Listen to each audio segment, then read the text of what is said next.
दोस्तों, आपने महाभारत की नारायणी सेना के बारे में तो सुना होगा, लेकिन क्या आपने कभी कल्पना की है कि एक और गुप्त सेना भी थी जो इतिहास के किसी भी ग्रंथ में दर्ज नहीं है। एक ऐसी सेना जो न समय की बंदिशों में बंधी थी, न ही किसी एक युग तक सीमित थी।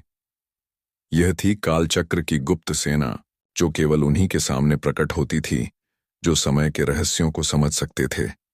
लेकिन जैसे ही महाभारत समाप्त हुआ, यह सेना भी रहस्यमय तरीके से लुप्त हो गई। आखिर यह सेना कौन थी, कहां से आई थी, और सबसे बड़ा सवाल, क्या यह फिर से लौटेक? पुराणों में कहा जाता है कि समय स्वयं एक चेतन शक्ति है जो हर युग में किसी विशेष उद्देश्य की पूर्ति के लिए कार्य करती है। जब जब अधर्म बढ़ता है, तब तब समय की गति बदल जाती है। लेकिन कुछ महर्षियों और योगियों को यह रहस्य ज्ञात था कि समय के प्रवाह को नियंत्रित भी किया जा सकता है। यही कारण था कि भगवान परशुराम, भगवान श्री कृष्ण और कई अन्य दिव्य पुरुषों के काल में एक विशेष प्रकार के योद्धाओं का निर्माण किया गया। यह कोई साधारण योद्धा नहीं थे। ये थे कालचक्र के रक्षक, जिन्हें कालसेना कहा जाता था। यह कोई साधारण युद्धक टुकड़ी नहीं थी। इनके पास थी वह शक्ति जो उन्हें समय से परे ले जा सकती थी। यह सेना समय को मोड़ सकती थी और किसी भी कालखंड में प्रवेश कर सकती थी। अदृश्य रहकर शत्रु को परास्त कर सकती थी। शत्रु के विचारों को पढ़कर उसके अगले कदम का अनुमान लगा सकती थी। दिव्यास्त्रों और मानसिक शक्ति से युद्ध कर सकती थी। केवल उन्हीं को दिखाई देती थी जिनके पास दिव्य दृष्टि होती थी। कहा जाता है कि जब महाभारत का युद्ध हुआ, तब यह सेना श्री कृष्ण के आदेश पर गुप्त रूप से युद्ध भूमि में सक्रिय थी।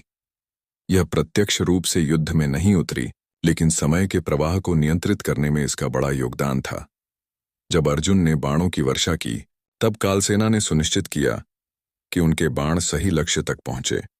जब भीम और दुर्योधन के बीच गदा युद्ध हो रहा था, तब कालसेना के योद्धाओं ने समय की गति को धीमा कर दिया ताकि भीम को विजय प्राप्त हो सके। जब अश्वत्थामा ने ब्रह्मास्त्र छोड़ा, तब कहा जाता है कि कालसेना ने उसे एक अलग आयाम में भेजने में सहायता की, जिससे पृथ्वी का विनाश टल गया। लेकिन युद्ध समाप्त होते ही यह सेना अचानक विलुप्त हो गई।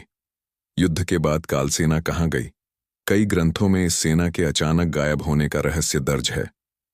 कुछ मानते हैं कि श्री कृष्ण ने इन्हें एक गुप्त लोक में भेज दिया, जहां यह आज भी समय की गति को नियंत्रित कर रही है।